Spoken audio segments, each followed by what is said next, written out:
खबरों के मुताबिक वज़ीर आज़म शहबाज शरीफ की हिदायत पर हुकूमत ने अपोजिशन से मुज़ाकरात की हिकमत अमली तैयार कर ली है और स्पीकर कौमी असम्बली को ग्रीन सिग्नल दे दिया गया है।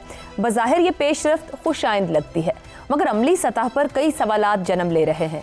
हुकूमत का मौक़िफ़ है कि वो गैर मुंतखब नुमाइंदों से बात नहीं करेगी और मुज़ाकरात सिर्फ तहरीक इंसाफ के मुंतखब अरकान से होंगे।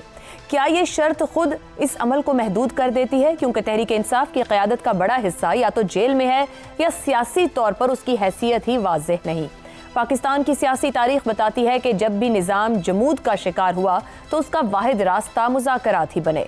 जमहूरी हुकूमतों की असल पहचान यही रही है कि वो इख्तिलाफ से घबराने के बजाय इसे मुकालमे में बदलती है। जुल्फ़िकार अली भुट्टो हो या मियां नवाज शरीफ, दोनों ने अपने अपने अदवार में सियासी बहरानों के वक्त अपोजिशन को खुद मुज़ाकरात की दावत दी। यही जमहूरी रिवायत आज एक बार फिर ज़ेरे बहस है। क्या शहबाज शरीफ की हुकूमत वाकई तहरीक इंसाफ के साथ संजीदा और मुखलिस मुज़ाकरात चाहती है, या ये महज वक्ती दबाव कम करने की एक हिकमत अमली है? दूसरी तरफ अपोजिशन की खामोशी भी मायने खेज है। तहरीक इंसाफ और उसके इत्तेहादी महमूद खान अचकज़ई को कायदे हिज़्ब इख्तिलाफ बनाने पर बज़िद हैं और वाज़ेह तौर पर कह चुके हैं कि जब तक कायदे हिज़्ब इख्तिलाफ की तकर्रुरी नहीं होती वो किसी मुज़ाकराती अमल का हिस्सा नहीं बनेंगे। यहाँ असल मसला कायदे हिज़्ब इख्तिलाफ की तैनाती में मुसलसल ताख़ीर है, जो महज एक इंतज़ामी मामला नहीं बल्कि एक सियासी रुकावट बन चुकी है।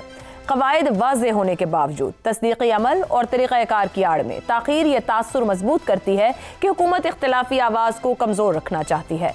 तहरीक इंसाफ के चेयरमैन बैरिस्टर गौहर के बयानात की इस बदएतमादी को मज़ीद वाज़ेह करते हैं कि उनका ये सवाल बजा है कि जब इमरान खान से मुलाकातों की इजाज़त ही नहीं दी जाती तो मुज़ाकरात कैसे आगे बढ़ सकते हैं। मुलाकातों को मुतनाज़ बना देना दरअसल मुज़ाकरात के रास्ते बंद करने के मुतरादिफ है। उनके मुताबिक हालात मामूल पर लाने की भारी कीमत मांगी जा रही है। 8 फरवरी को शटर डाउन और पहिया जाम हड़ताल का ऐलान इस सियासी घुटन का इजहार है। असल सवाल यह है कि क्या शहबाज हुकूमत वाकई जमहूरी रिवायात के मुताबिक पहल करना चाहती है?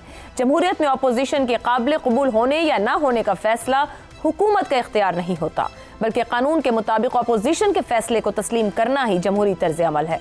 अगर कायदे हिज़्ब इख्तिलाफ की तैनाती, मुलाकातों की इजाज़त और पार्लियामान के अंदर हकीकी सियासी मुकालमा मुमकिन नहीं बनाया जाता तो मुज़ाकरात महज एक नारा रह जाएंगे। पाकिस्तान का सियासी निज़ाम पहले ही शदीद पोलराइजेशन का शिकार है। ऐसे में मुज़ाकरात में ताख़ीर और मुबहम हिकमत अमलियाँ बहरान को मज़ीद गहरा करेंगी। अगर हुकूमत वाकई इस्तेहकाम चाहती है तो उसे अच्छी सियासी रवायत से सबक लेते हुए खुले दिल के साथ अपोजिशन को एतमाद में लेना होगा, वरना तारीख गवाह है कि बगैर मुकालमे के सियासी निज़ाम सिर्फ कमज़ोर ही होता है। इसी पर पैनल की राय जानेंगे कि हुकूमत की नीयत है क्या वाकई मुज़ाकरात चाह रही है या फिर कुछ और। हमारे साथ हैं शहजाद चौधरी, रज़ा रूमी, आमिर अहमद खान साहब और जैगम खान साहब। प्रोग्राम का सवाल आप सभी के लिए। शहबाज शरीफ ने मुज़ाकरात के लिए ग्रीन सिग्नल दे दिया, हिकमत अमली तैयार, मुलाकातों पर पाबंदी, कैदियों की रिहाई, अपोजिशन लीडर की तैनाती। क्या हुकूमत की नीयत वाकई साफ है?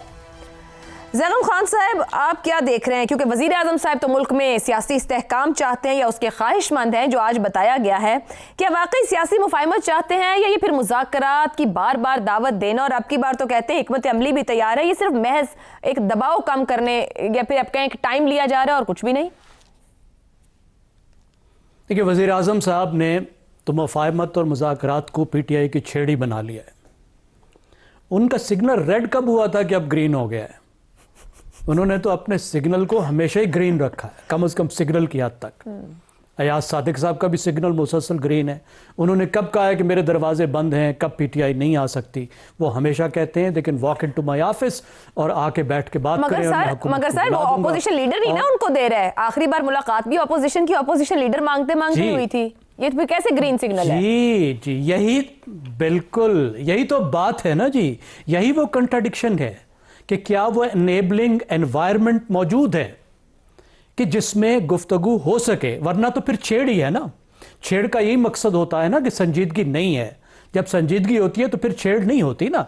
और देखिए, मुज़ाकरात की जो पहली स्टेज होगी, इस वक्त जितनी तलखी मौजूद है दोनों ग्रुप्स के दरमियान में, उसमें जो पहली स्टेज होगी वो सामने गुफ्तगू नहीं होगी, वो पर्दे के पीछे होगी और उसमें दो चीज़ें तय की जाएंगी। पहली बात यह तय की जाएगी कि मुज़ाकरात का एजेंडा क्या होगा। दूसरी बात यह तय की जाएगी कि शुरू किन सीबीएम से शुरू करना है, कौन से ऐसे सीबीएम्स लेने हैं, ऐसे इकदामात लेने हैं एतमाद कायम करने वाले कि जिसके नतीजे में मुज़ाकरात का रास्ता हमवार हो सके।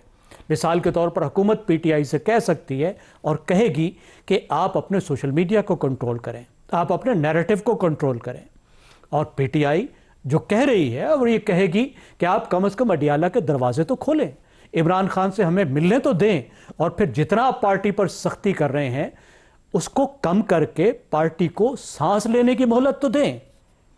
ये तो कम से कम वो होंगे जो सीबीएम्स होंगे, और फिर तय करना होगा कि बात किस पर होगी। देखिए, जो बात है एजेंडा, उस पर भी इख्तलाफ है दोनों तरफ, बल्कि तीनों तरफ, क्योंकि इस्टेब्लिशमेंट भी इसमें तीसरा फरीक मौजूद है जो ये कहते हैं कि इमरान खान और पीटीआई माफ़ी मांगे 9 मई के मामलात की, फिर हुकूमत से बात करें। और हुकूमत क्या कहती है कि किन चीज़ों पर बात नहीं होगी, अदालती अमूर पर बात नहीं होगी, एनआरओ पर बात नहीं होगी, इसका मतलब है कैदियों पर बात नहीं होगी, इमरान खान की रिहाई पर बात नहीं होगी। वो कहते हैं इलेक्शन पर बात नहीं होगी, मैंडेट पर बात नहीं होगी, इसका मतलब है कि इलेक्शन से पहले अर्ली इलेक्शन पर वो बात नहीं करना चाहते। वो कहते हैं जी कौमी अमूर पर गुफ्तगू होगी। अब ये तो बड़ी एब्स्ट्रैक्ट बात है ना, ये क्या बात हुई कि कौमी अमूर पर बात होगी, लेकिन जो तनाज़ात हैं उस पर हम बात करने को तैयार नहीं है। अब दूसरी तरफ पीटीआई बड़ी क्लियरली कहती है कि तकरीबन इन्हीं बातों पर ही वो बात करना चाहती है, और बात किससे करना चाहती है? वो बात मर्जी के फरीक से करना चाहती है, हुकूमत से वो बात ही नहीं करना चाहती, वो इस्टेब्लिशमेंट से बात करना चाहती है, और इस वक्त तो वो बात ही नहीं करना चाहती। क्योंकि आपने देखा कि 28 दिसंबर को बैरिस्टर सलमान ने और सुहेल आफरीदी ने क्या कहा कि पहले लेवल प्लेइंग फील्ड होगा, पहले हम कोई तहरीक चलाएंगे, हुकूमत पर दबाव डालेंगे, उसके बाद गुफ्तगू होगी। तो पीटीआई ने तो खैर से सीधा ही कह दिया। सिर्फ एक बात उन्होंने की हुई है, उन्होंने क्या किया है कि उन्होंने कहा जी तहरीक तहफ़्फ़ुज़ आइन के महमूद खान अचकज़ई साहब से और राजा नासिर अब्बास से बात करें, लेकिन उनकी बातों को वो जो गुफ्तगू करेंगे उसका वो हिस्सा भी नहीं बनना चाहते। तो हुकूमत कैसे उनसे बात करे, वो किसको रिप्रेजेंट करते हैं? तो वो भी नॉन स्टार्टर है। और फिर कल की जो प्रेस कॉन्फ्रेंस है, आप देखिए उससे क्या जाहिर होता है। आखिरी बात देखिए, कल की जो प्रेस कॉन्फ्रेंस है वो ये जाहिर करती है कि पीटीआई और इस्टेब्लिशमेंट के दरमियान, हुकूमत को भी शामिल कर लीजिए, कम्युनिकेशन ब्रेक डाउन हो चुकी है। और ये बड़ी खतरनाक सूरत हाल है कि एक सूबे की हुकूमत के दरमियान में और मरकजी हुकूमत के दरमियान में कम्युनिकेशन ब्रेक डाउन हो गई है। तो इस वक्त तो कोई दरवाजा खुलने के आसार नजर नहीं आ रहे। ठीक हो गया। आमिर अहमद खान साहब, वजीर आजम की ख्वाहिश पर स्पीकर साहब ने कह दिया कि हिकमत अमली तैयार है, आए बात करते हैं, अपोजिशन की तरफ से मुकम्मल खामोशी है। क्या रीड कर रहे हैं इसको? दूसरा, कायदे हिज़्बी इख्तिलाफ की तकर्रुरी में जो ताखीर की गई है, दानिस्ता सियासी रुकावट कहेंगे, महज इंतजामी कमजोरी कह के छोड़ दिया जाए? आशा जी, जो आपने नीयत की बात की ना, सबसे पहले तो उसके ऊपर आते हैं। मेरी राय के अंदर हुकूमत के पास नीयत का खेल खेलने की अब गुंजाइश बाकी नहीं रही है। ये जो कल की प्रेस कॉन्फ्रेंस थी DGISPR की, मेरा ख्याल है उसके अंदर एक बहुत वाज़ेह पैगाम था कि आपको 2 साल होने को आए हैं, आपने KP के ऊपर अभी तक वो तवज्जो नहीं दी जो देनी चाहिए। और देखिए वहाँ हालात कहाँ तक पहुँच गए हुए हैं कि वहाँ इस कदर एक ख़तरनाक हद तक इजाफा हो गया है दहशतगर्दी के वाक़यात में। और जो सूबाई हुकूमत है उसका और लॉ इन्फोर्समेंट एजेंसीज़ जो हैं वो बजाय इसके कि हैंड इन हैंड वो काम करें, वो एक दूसरे के काउंटर पर्पसेस के ऊपर वो काम कर रही हैं।